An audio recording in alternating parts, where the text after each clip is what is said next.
nó cho bé cái tí phong gì sợ đờ nó bé một chỉ sẽ bắt chỗ nằm bồng thiê mà sẽ lo kiểu xí nó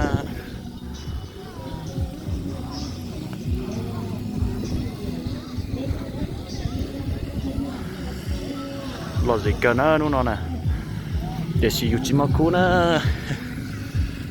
bắt chỗ nhá bé luôn à những chơi bé nó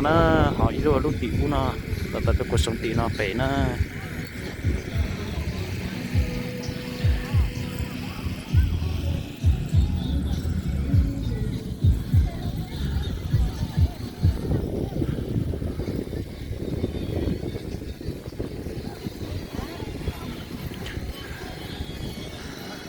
lịch từ nhá dễ thì tôi bên chỉ bắt chúa xì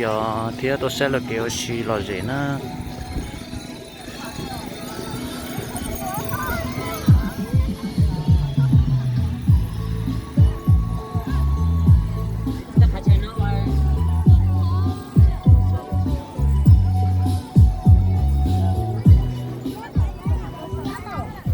Đồng chí Thêu đưa đại biểu đi trải nghiệm đánh cờ lưu và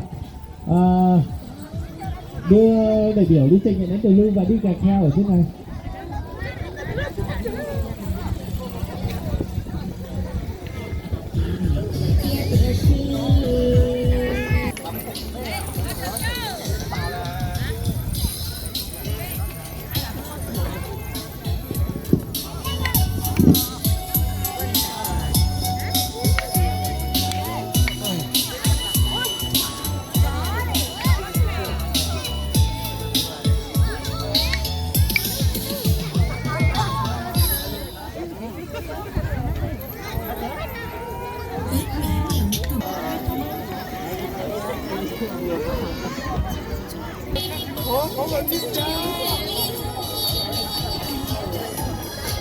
Đúng rồi.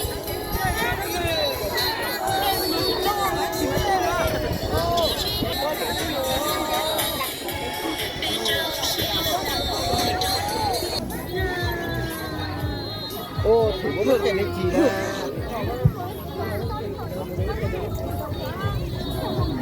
Bây giờ tôi có ở cho cái ý giả lấy trong trên những gì mà thế nó là còn lâu đấy. Xe này lúc nữa xe hạt đi trên đây kìa